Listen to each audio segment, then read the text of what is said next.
Hey guys, what's up? It's Debbie and I am back with more True Crimes of Criminal Minds. How you doing? Did everybody have a good week? I hope so. Welcome back to my channel. This week we are going to be talking about Season 1, Episode 18 of Criminal Minds, and it is called Somebody's Watching. So this is another erotomania case like we talked about earlier this season when we talked about Broken Mirror and John Hinckley Jr. And the true crime case we're talking about is the murder of Rebecca Schaeffer. And the reason why I picked Rebecca Schaeffer is because she was killed waiting for a script. She opened the door, thought it was their script, got shot. And the same thing happens in this episode.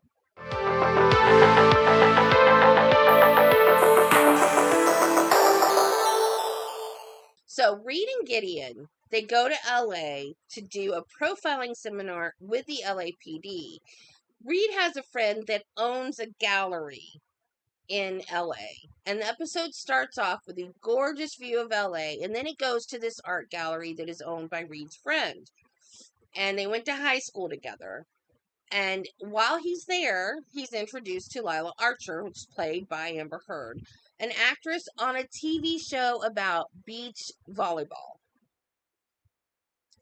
The next day, as they're getting into the car to go to the airport, the detective gets a call about a murder and asks them if they want to go with him to the crime scene. An actress, Natalie Ryan, and her fiance were shot to death. When she opened the door to what she thought was a script being delivered, she was pushed into the house at gunpoint, then shot in the head. Her fiance was shot 3 times in the abdomen. The detective tells them that there were 2 previous murders that were similar to Natalie's. One was a movie producer and the second was another actress. They realize that this unsub is a type 4 assassin, someone with a mental illness. While they are discussing things at the police department, Lila and her manager come in because she received a note saying, "You owe me." When Lila is asked if she knew the previous victims, she said the producer had not cast her in a movie, but had cast Natalie Ryan instead. The second murder was an actress that looked like Lila, so she was possible competition.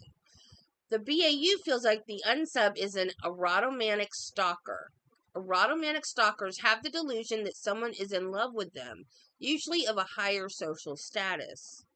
The next day at work, her assistant hands her an envelope that was taped to her trailer door. The note inside says, "I've always been so good to you. Why would you go to the police?" Reed ends up being a protective detail for her because she refuses to leave work, even though she's been threatened. Because the BAU think that her manager may be in danger, they go to his office where they find him already dead. And there's a manila folder on his desk that has nude photos of Lila taken by the paparazzi. They think the manager may have been killed because he was blackmailing the paparazzi and he quickly became a suspect. Reed is told to take Lila home, where she flirts with him. She goes swimming despite Reed's pleas that she comes back inside. She asks Reed to help her out, but instead, when she reaches up, she grabs him and pulls him into the pool with her and starts kissing him. Derek, Elle, and Gideon arrive to find the paparazzi in the bushes taking pictures of them. After they go inside and dry off, Reed sees images in an abstract work of art on her wall and asks if he can take it apart. When it's taken apart and pieced back together, it reveals pictures of Lila, and the BAU tells her that she's been being stalked for years. She tells them she was gifted the collage by Reed's art gallery friend. So they go to the art gallery and they talk to him, and he tells them that yes, he gave it to her, but when he realizes the implication, he says, "Well, I didn't make it. Maggie Lowe made it and wanted me to give it to Lila." Maggie is her assistant that works with her on the TV show. When Maggie calls Lila, Reed calls Garcia to trace the call. The call is coming from inside the house. Maggie tells Lila on the phone that the weekend they spent in her dorm room when the heat was out was the happiest time of her life. Lila tells her, "Oh, sweetie, that was only for the weekend." Maggie comes out of hiding with a gun, which she points at Lila. Reed tells Maggie that Lila loves him now. And she kissed me in the pool. Did she tell you that? She kissed me in the pool. She told me she loves me now. She kissed me in the pool. When Maggie attempts to shoot Lila, Reed grabs her and disarms her. And before the BAU leave, Lila and Reed are standing there talking, and the paparazzi takes a picture. And then later you see him at the BAU office looking at a tabloid with a picture of him being called a mystery man. Lila's new mystery man. And Derek teases him terribly about it.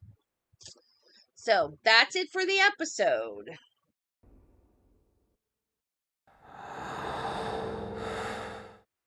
Now, the murder of Rebecca Schaeffer.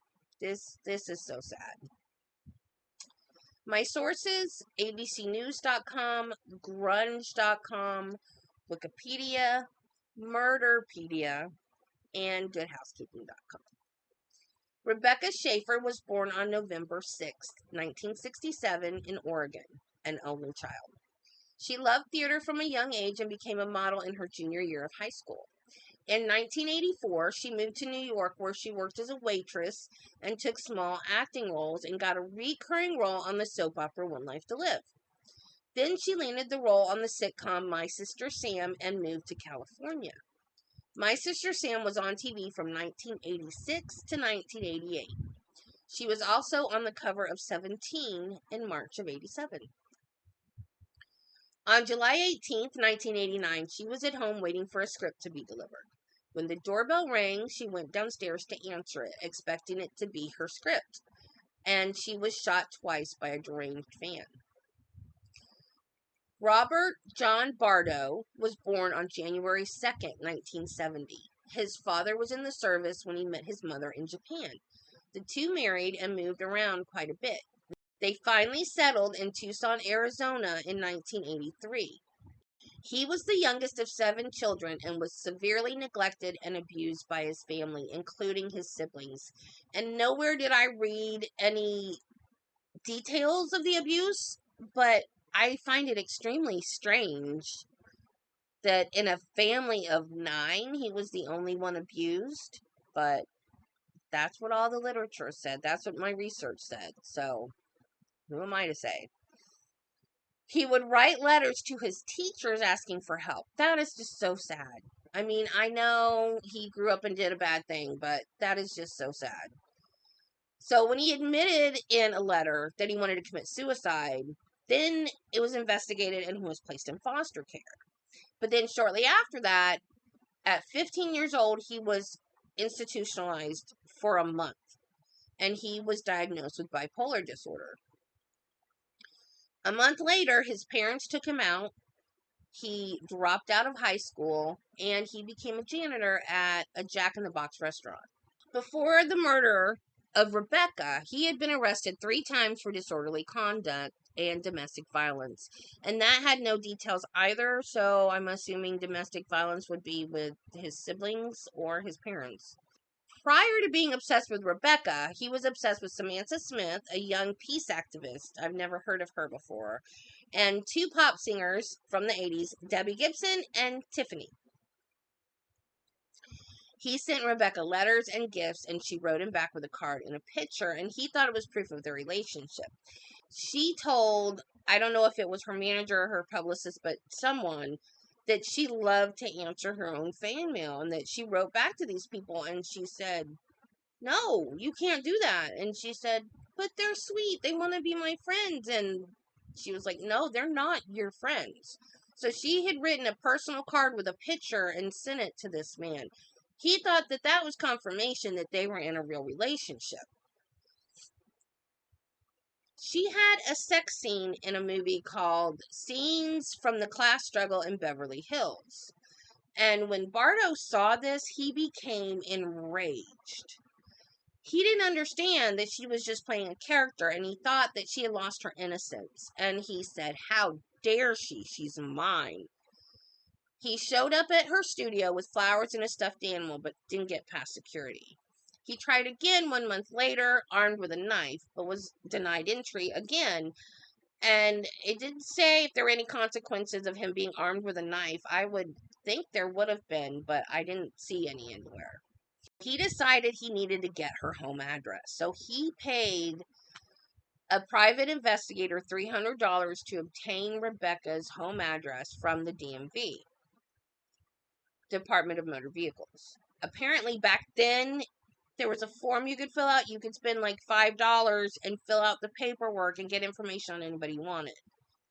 On July 18th, 1989, he showed up at Rebecca's door.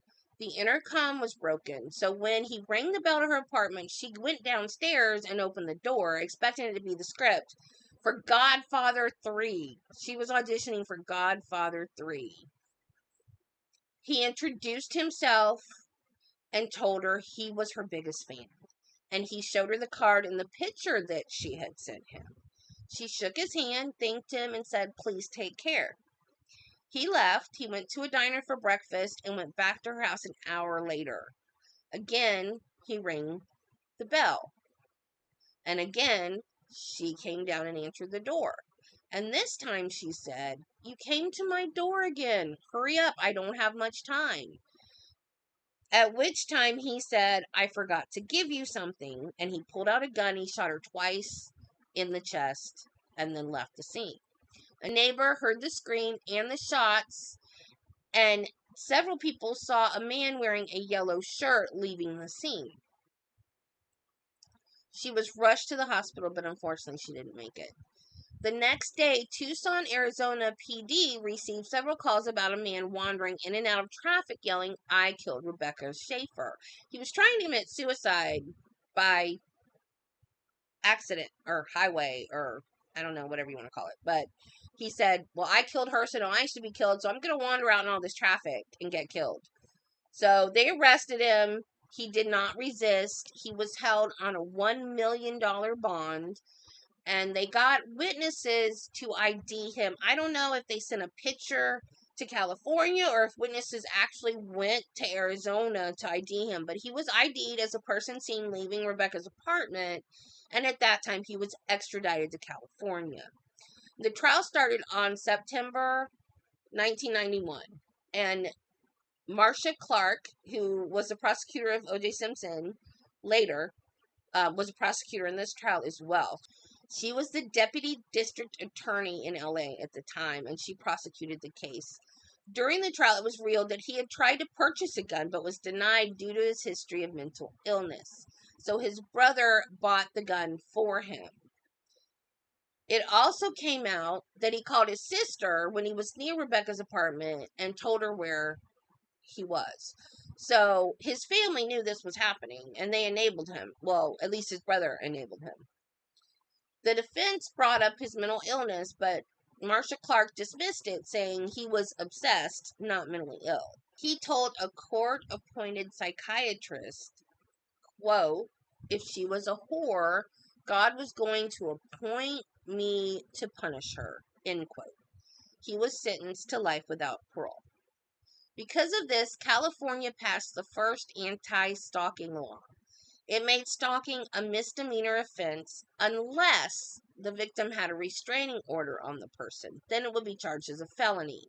In 1994, the Driver's Privacy and Protection Act was passed, making it illegal to get personal information from the DMV. In 1996, Congress passed the Interstate Stalking Punishment and Prevention Act. And that is how stalking became illegal and the murder of Rebecca Schaeffer. That's it for this week, guys. I hope you enjoyed it. Join me next week for another episode. And remember, be kind to people, love your family, and I'll see you next time. Bye.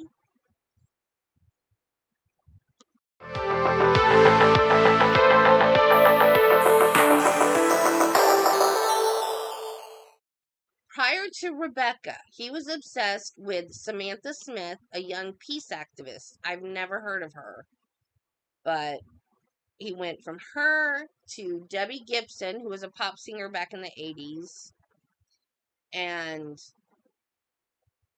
I get lost in your eyes. And I feel my spirits rise. That's Debbie Gibson. And Tiffany, I think we're alone now. There doesn't. Is that right?